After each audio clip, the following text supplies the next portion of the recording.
Fifth graders.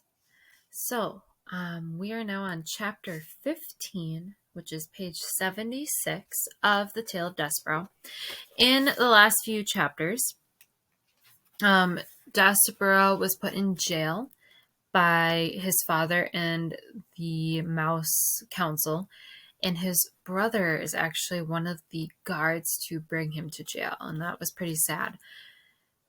While he was, in the dungeon. As soon as he got to the dungeon, Despereaux started kind of gaining his confidence back by, saying, P's name and perfidy. And then all of a sudden this big voice boomed and he didn't know where it came from and he fainted. So chapter 15, Light. When Despereaux awoke, he was cupped in the large calloused hand of a human, and he was staring into the fire of one match, and beyond the match there was a large dark eye looking directly at him. "A mouse with red thread," boomed the voice. "Oh, yes, Gregory knows the way of the mice and the rats. Gregory knows, and Gregory has his own thread, marking him. See here, mouse?" And the match was held to a candle, and the candle sputtered to life, and Despereaux saw that there was a rope tied around the man's ankle. "Here is the difference between us. Gregory's rope saves him, and your thread will be the death of you." The man blew the candle out, and the darkness descended, and the man's hand closed more tightly around Despereaux, and Despereaux felt his beleaguered heart start up with a crazy rhythm of fear. "Who are you?" he whispered. "The answer to that question, Mouse, is Gregory. You are talking to Gregory the jailer, who has been buried here, keeping watch over this dungeon for decades, for centuries, for eons, for eternities. You are talking to Gregory the jailer, who in the richest of ironies is nothing but a prisoner here himself." "Oh," said Despereaux. May I get down, Gregory?" "The mouse wants to know if Gregory the jailer will let him go. Listen to Gregory, Mouse. You do not want to be let go. Here in this dungeon you are in the treacherous dark heart of the world, and if Gregory was to release you, the twistings and turnings and dead ends and false doorways of this place would swallow you for all eternity. Only Gregory and the rats can find their way through this maze. The rats because they know, because the way of it mirrors their own dark hearts. And Gregory because the rope is forever tied to his ankle to guide him back to the beginning.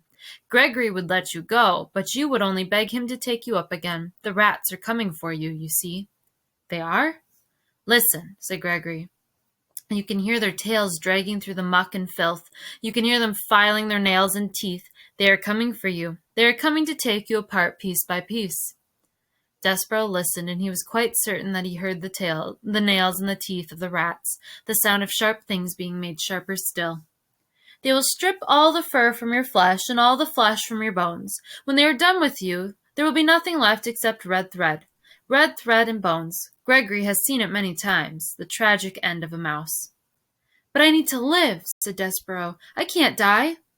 "You cannot die. Ah, that is lovely. He says he cannot die." Gregory closed his hand more tightly around Despereaux.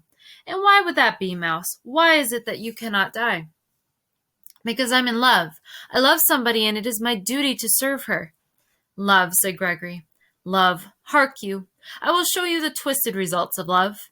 Another match was struck. The candle was lit again, and Gregory held it up so that its flame illuminated a massive, towering, teetering pile of spoons and kettles and soup bowls.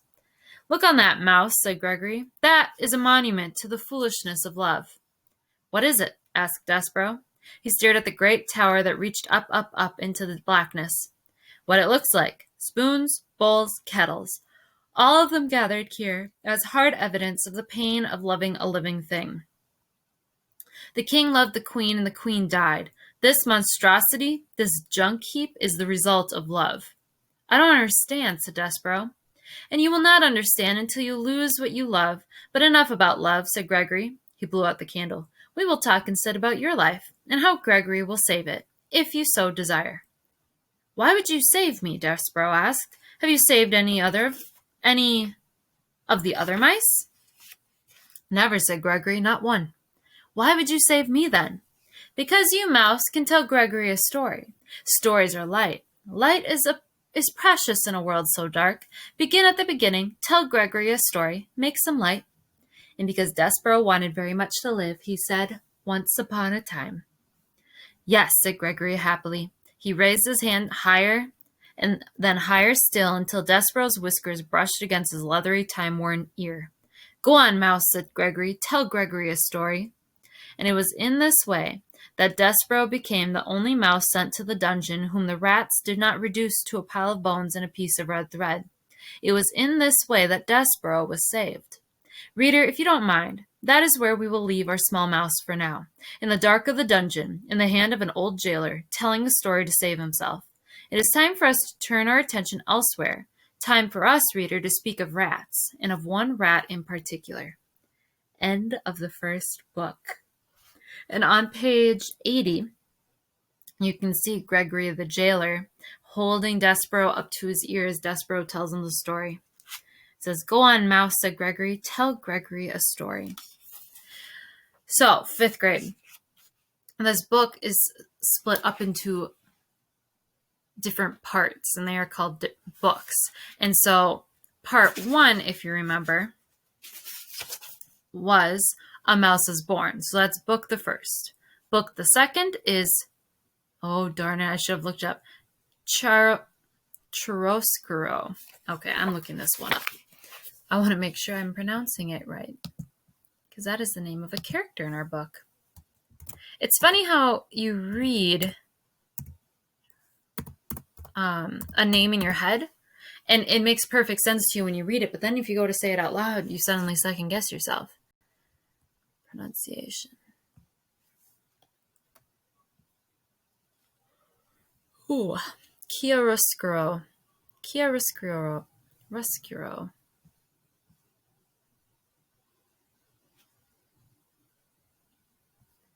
Chiaroscuro.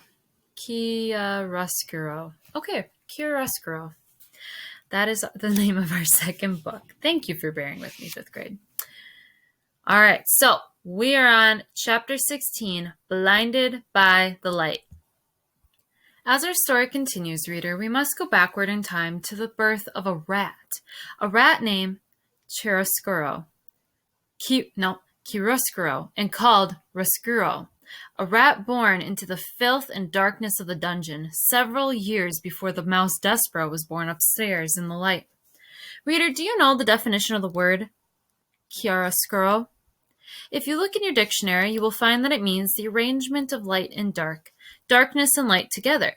Rats do not care for light. Roscuro's parents were having a bit of fun when they named their son. Rats have a sense of humor. Rats, in fact, think that life is very funny. And they are right, reader. They are right. In the case of chiaroscuro, however, the joke had a hint of prophecy to it, for it happened that when Roscuro was a very young rat, he came upon a great length of rope on the dungeon floor.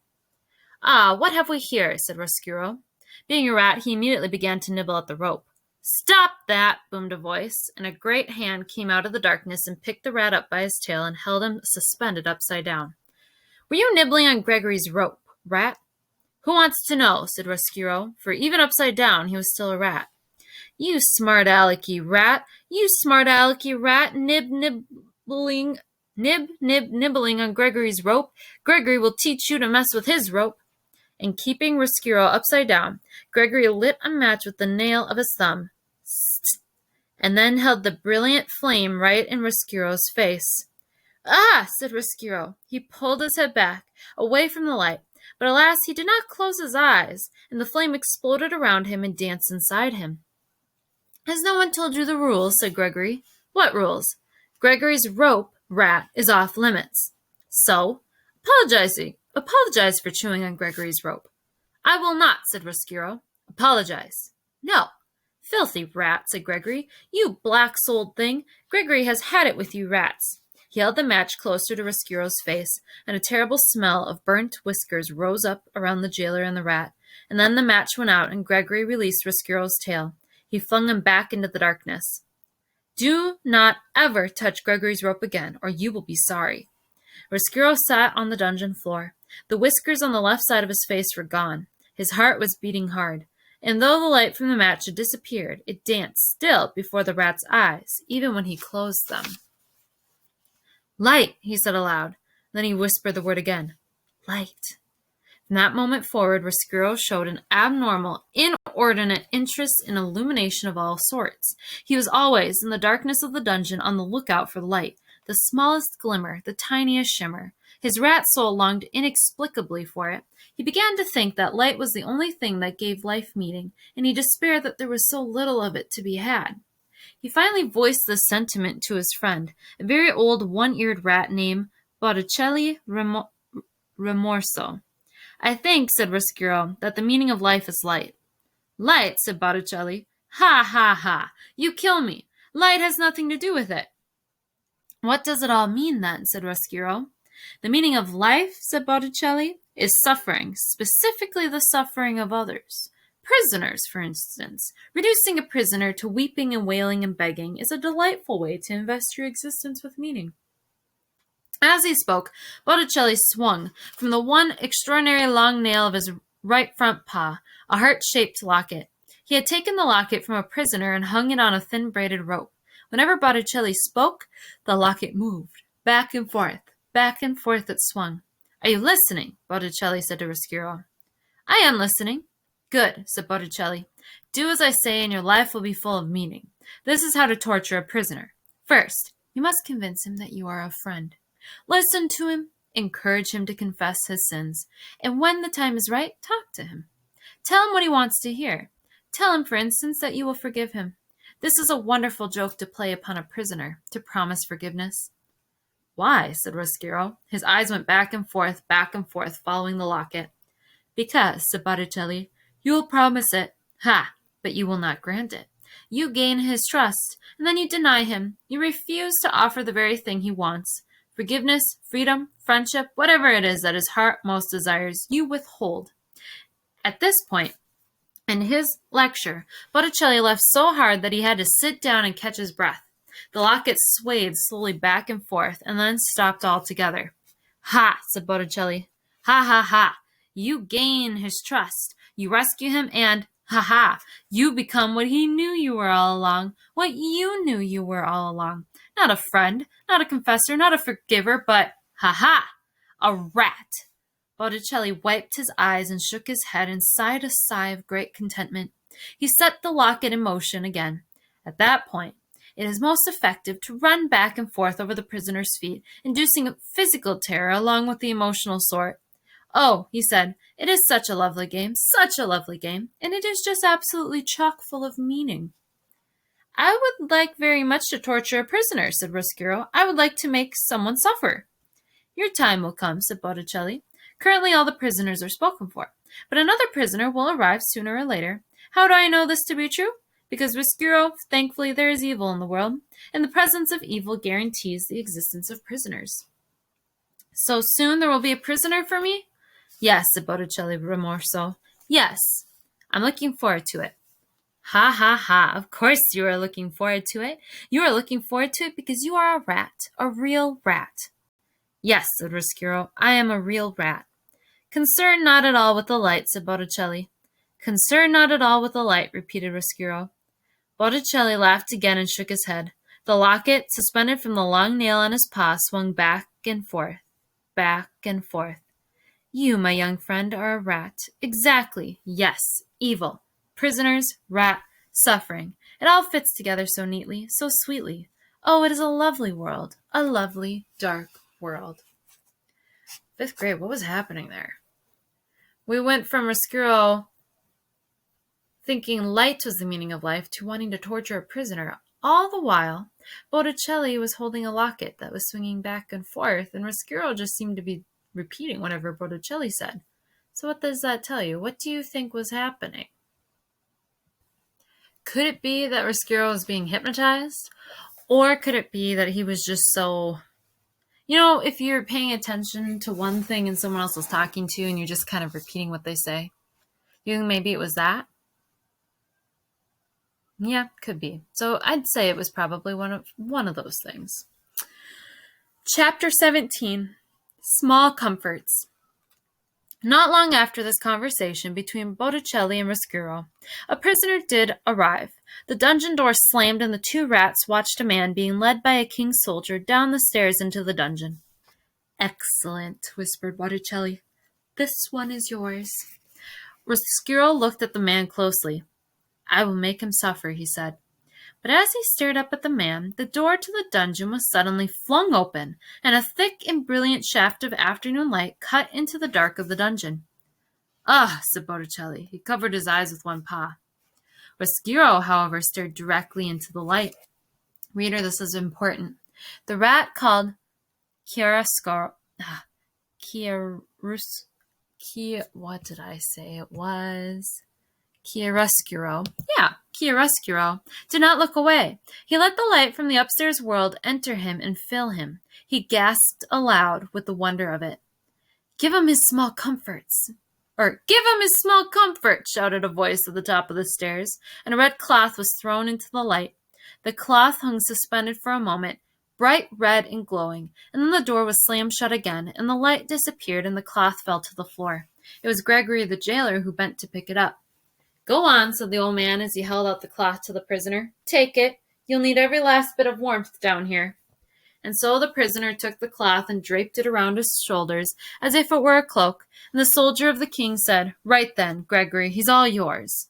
And the soldier turned and went back up the steps and opened the door to the outside world, and some small light leaked in before he closed the door behind him. Did you see that? Roscuro said to Botticelli. Hideously ugly, said Botticelli. Ridiculous. What can they possibly mean by letting all that light in at once? Don't they know that this is a dungeon? It was beautiful, said Roscuro. No, said Botticelli. No. He looked at Roscuro intently. Not beautiful. No. I must see more light. I must see all of it, said Roscuro. I must go upstairs.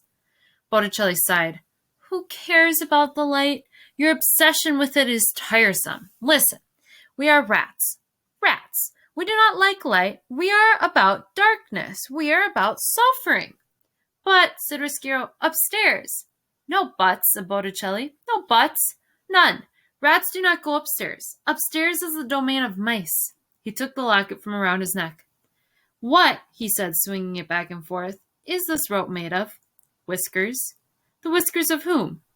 Mice. Exactly. And who lives upstairs? Mice. Exactly. Mice. Botticelli turned his head and spat on the floor. Mice are nothing but little packages of blood and bones, afraid of everything. They are despicable, laughable, the opposite of everything we strive to be. Do you want to live in their world?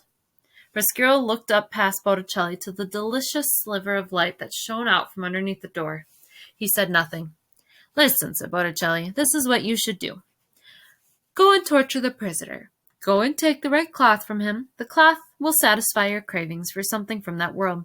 But do not go up into the light. You will regret it. As he spoke, the locket swung back and forth, back and forth. You do not belong in that world. You are a rat. A rat. Say it with me. A rat, said Roscuro. Ah, but you are cheating. You must say, I am a rat, said Botticelli, smiling his slow smile at Roscuro. I am a rat, said Roscuro. Again, said Botticelli, swinging his locket. I am a rat. Exactly, said Botticelli. A rat is a rat is a rat. End of the story. World without end. Amen. Yes, said Roscuro. Amen. I am a rat. He closed his eyes. He saw again the red cloth spinning against the backdrop of gold, and he told himself, reader, that it was the cloth that he desired, and not the light. So if we look on page 94, we can see a picture of Botticelli and Roscuro. It says Roscuro, however, stared directly into the light. So, what is Botticelli doing to Roscuro? We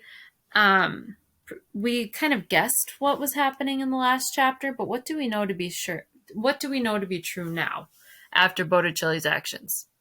Is he like trying to hypnotize Roscuro into being a normal rat? Yes. Now, in the first book, if you will, the first part of our book, Despereaux keeps being told to act like a mouse. Now we have Roscuro who's being told to act like a rat. Is there a theme here, 5th grade? And how would you put that theme into your own words? What's happening? What's happening with both of those characters, with Roscuro and Despereaux?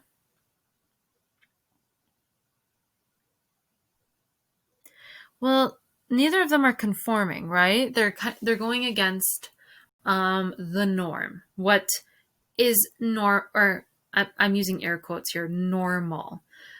They're going against what everyone else is doing, correct? And we talked about how not conforming can be a bad thing sometimes, but it can also be a good thing. So in this case, or with Despereaux, we agreed that him not conforming was a good thing. Is Rescuro, when he doesn't conform, is that a good thing?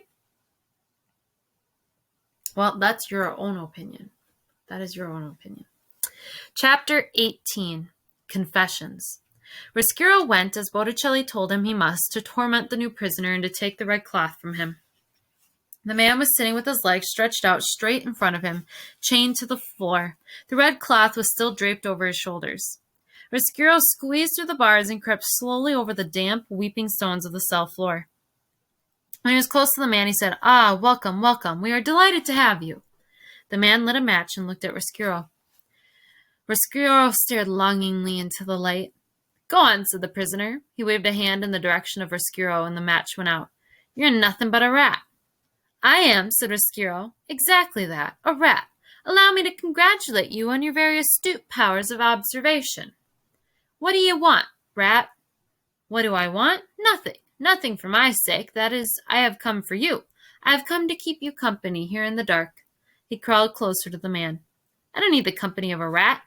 What about the solace of a sympathetic ear? Or what about the solace a sympathetic ear can provide?" "Do you need that?" "Huh? Would you like to confess your sins? To a rat? You're kidding me, you are." "Come now," said Rescuro. "Close your eyes. Pretend that I am not a rat. Pretend that I am nothing but a voice in the darkness, a voice that cares." The prisoner closed his eyes. "All right," he said. "I'll tell you, but I'm telling you because there ain't no point in not telling you. No point in keeping secrets from a dirty little rat. I ain't in such a desperate way that I need to lie to a rat." The man cleared his throat. "I'm here for stealing 6 cows, 2 jerseys, and 4 Guernseys. Cow theft. That's my crime." He opened his eyes and stared into the darkness. He laughed. He closed his eyes again. "But there's something else I done many years ago. Another crime, and they don't even know of it." "Go on," said Rescuro softly. He crept closer. He allowed one paw to touch the magical red cloth. "I traded my girl, my own daughter, for this red tablecloth, and for a hen, and for a handful of cigarettes." "Tisk," said Rescuro. He was not alarmed to hear of such a hideous thing. His parents, after all, had not much cared for him, and certainly if there was any profit in it, they would have sold him. And then, too, Botticelli Rimorso, one lazy Sunday afternoon, had recited from memory all the confessions he had heard from prisoners. What humans were capable of came as no surprise to Rescuro. "And then," said the man. "And then," encouraged Rescuro, "and then I'd done the worst thing of all. I walked away from her, and she was crying and calling out for me, and I did not even look back. I did not. Oh, Lord, I kept walking." The prisoner cleared his throat. He sniffed. "Ah," said Rescuro. "Yes, I see." But now he was standing so that all 4 of his paws were touching the red cloth. "Do you find comfort in this cloth that you sold your child for?" "It's warm," said the man. "Was it worth your child?" "I like the color of it." "Does the cloth remind you of what you have done wrong?" "It does," the prisoner said. He sniffed. "It does." "Allow me to ease your burden," said Rescuro. He stood on his hind legs and bowed at the waist. "I will take this reminder of your sin from you," he said. The rat took hold of the tablecloth in his strong teeth and pulled it off the shoulders of the man. "Hey, see here, I want that back."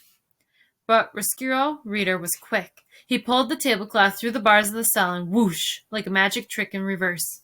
"Hey!" shouted the prisoner. "Bring that back! It's all I got!" "Yes," said Rescuro. "That is exactly why I must have it." "You dirty rat!" shouted the prisoner. "Yes," said Rescuro. "That is right. That is most accurate." And he left the man and dragged the tablecloth back to his nest and considered it.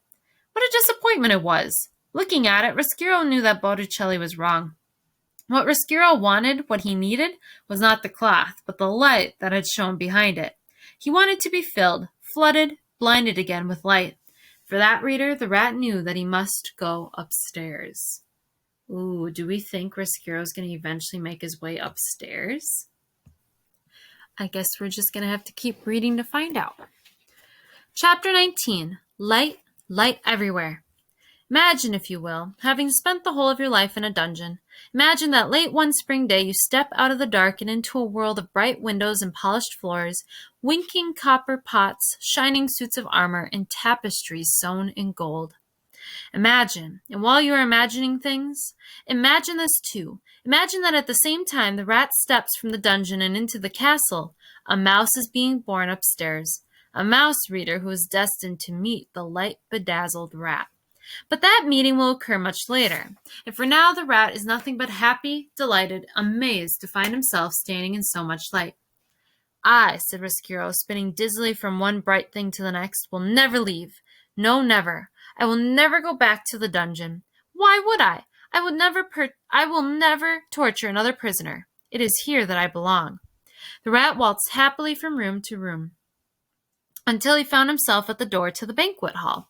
He looked inside and saw gathered there King Philip, Queen Rosemary, the Princess P, 20 noble people, a juggler, 4 minstrels, and all the king's men. This party, reader, was a sight for a rat's eyes. Rescuro had never seen happy people. He had known only the miserable ones. Gregory the jailer and those who were consigned to his domain did not laugh or smile or clink glasses with the person sitting next to them. Rescuro was enchanted. Everything glittered, everything. The gold spoons on the table, and the jingle bells on the juggler's cap, the strings on the minstrels' guitars, and the crowns on the king's and queen's heads. And the little princess, how lovely she was, how much like light itself. Her gown was covered in sequins that winked and glimmered at the rat. And when she laughed, and she laughed often, everything around her seemed to glow brighter. Oh, really, said Rescuro. This is too extraordinary. This is too wonderful. I must tell Botticelli that he was wrong. Suffering is not the answer. Light is the answer. And he made his way into the banquet hall. He lifted his tail off the ground and held it at an angle and marched in time to the music the minstrels were playing on their guitars. The rat, reader, invited himself to the party. Chapter 20. A View from a Chandelier. There was in the banquet hall a most beautiful and ornate chandelier. The crystals that hung from it caught the light of the candles on the table, and the light from the face of the laughing princess. They danced to the rhythm of the minstrel's music, swaying back and forth, twinkling and beckoning. What better place to view all this glory, all this beauty? There was so much laughing and singing and juggling that no one noticed as Rescuro scrawled up a table leg and onto the table, and from there flung himself onto the lowest branch of the chandelier. Hanging by one paw, he swung back and forth, admiring the spectacle below him, the smells of the food, the sound of the music, and the light, the light, the light. Amazing, unbelievable. Rescuro smiled and shook his head. Unfortunately, a rat can hang from a chandelier for only so long before he is discovered. This would be true at even the loudest party. Reader, do you know who it was that spotted him? You're right. The sharp-eyed Princess P. A rat! She shouted. A rat is hanging from the chandelier! The party, as I have noted, was loud. The minstrels were strumming and singing. The people were laughing and eating. The man with the jingle cap was juggling and jingling. No one, in the midst of all this merriment, heard the P. No one except Rescuro. Rat. He had never before been aware of what an ugly word it was. Rat. In the middle of all that beauty, it immediately became clear that it was an extremely distasteful syllable. Rat. A curse, an insult, a word totally without light, and not until he heard it from the mouth of the princess did Rescuro really realize that he did not like being a rat, that he did not want to be a rat. This revelation hit Rescuro with such force that it made him lose his grip on the chandelier. The rat, reader, fell, and alas, he fell right directly into the queen's bowl of soup. We can see on page 108 the picture of Rescuro hanging from the chandelier. You can see Princess P down below pointing up at him. A rat, she shouted. A rat is hanging from the chandelier. Chapter 21. The Queen's Last Words. The Queen loved soup. She loved soup more than anything in the world except for the Princess Pea and the king. And because the queen loved it, soup was served in the castle for every banquet, every lunch, and every dinner. And what soup it was! Cook's love and admiration for the queen and her palate moved the broth that she concocted from the level of mere food to a high art. On this particular day, for this particular banquet, Cook had outdone herself. The soup was a masterwork, a delicate mingling of chicken, watercress, and garlic. Roscuro, as he surfaced from the bottom of the queen's capacious bowl, could not help taking a few appreciative sips. "Lovely," he said, distracted for a moment from the misery of his existence. "Delightful." "See," shouted the pea. "See," she stood. She pointed her finger right at Roscuro. "It is a rat. I told you that it was a rat. He was hanging from the chandelier, and now he is in Mamma's soup." The musicians stopped playing their guitars. The jugglers stopped juggling. The noble people stopped eating. The queen looked at Roscuro. Roscuro looked at the queen. Reader, in the spirit of honesty, I must utter a difficult and unsavory truth. Rats are not beautiful creatures. They are not even cute. They are really rather nasty beasts, particularly if one happens to appear in your bowl of soup with pieces of watercress clinging to his whiskers. There was a long moment of silence, and then Roscuro said to the queen, "I beg your pardon." In response, the queen flung her spoon in the air and made an incredible noise, a noise that was in no way worthy of a queen, a noise somewhere between the neigh of a horse and the squeal of a pig, a noise that sounded something like this, neighing. And then she said, "There is a rat in my soup." The queen was really a simple soul, and always, her whole life, had done nothing except state the overly obvious. She died as she lived. "There is a rat in my soup," were the last words she uttered. She clutched her chest and fell over backward. Her royal chair hit the floor with a thump, and the banquet hall exploded. Spoons were dropped. Chairs were flung back. "Save her!" thundered the king. "You must save her!" All the king's men ran to try and rescue the queen. Roscuro climbed out of the bowl of soup. He felt that, under the circumstances, it would be best if he left. As he crawled across the tablecloth, he remembered the words of the prisoner in the dungeon, his regret that he did not look back at his daughter as he left her. And so Roscuro turned. He looked back, and he saw that the princess was glaring at him. Her eyes were filled with disgust and anger. "Go back to the dungeon," was what the look she gave him said. "Go back into the darkness where you belong." This look, reader, broke Roscuro's heart. Did you think that rats do not have hearts? Wrong. All living things have a heart, and the heart of any living thing can be broken. If the rat had not looked over his shoulder, perhaps his heart would not have been broken, and it is possible then that I would not have a story to tell. But reader, he did look. Chapter 22. He puts his heart together again. Roscuro hurried from the banquet hall. "A rat," he said. He put a paw over his heart. "I am a rat, and there is no light for rats. There will be no light for me." The king's men were still bent over the queen. The king was shouting, "Save her! Save her!" And the queen was still dead, of course, when Roscuro encountered the queen's royal soup spoon lying on the floor. "I will have something beautiful," he said aloud. "I am a rat, but I will have something beautiful. I will have a crown of my own." He picked up the spoon. He put it on his head. So you can see on what page is this? 115, Roscuro with the spoon on his head. And underneath it says, "I will have something beautiful, and I will have revenge." "Yes," said Roscuro, "I will have something beautiful, and I will have revenge. Both things, somehow." There are those hearts, reader, that will never mend again once they are broken. Or if they do mend, they heal themselves in a crooked and lopsided way, as if sewn together by a careless craftsman. Such was the face of Chiaroscuro. His heart was broken. Picking up the spoon and placing it on his head, speaking of revenge, these things helped him to put his heart together again. But it was, alas, put together wrong. "Where is the rat?" shouted the king. "Find that rat!" "If you want me," muttered Roscuro as he left the banquet hall, "I will be in the dungeon, in the darkness." In 5th grade, we're going to stop here today. And so, as the book told us, Roscuro and Despereaux are destined to meet. So, we know that Roscuro, let's backtrack. The king spoke of them not liking rats, right? When Despereaux visited or came across the king playing music for his daughter. So, and singing. So we knew that they didn't like rats, and we weren't quite sure, okay, why the distaste of rats, besides, most people not liking rats. Well, now we find out that Roscuro fell into the queen's soup bowl. She clutched her chest and seemed surprised. So, maybe we can assume or think she had a heart attack. And so obviously the king blames Roscuro for his wife's death. So he goes back to the dungeon. Well, now Despereaux is in the dungeon. How do you think Roscuro and Despereaux are going to meet? And I'm going to leave you with that question today.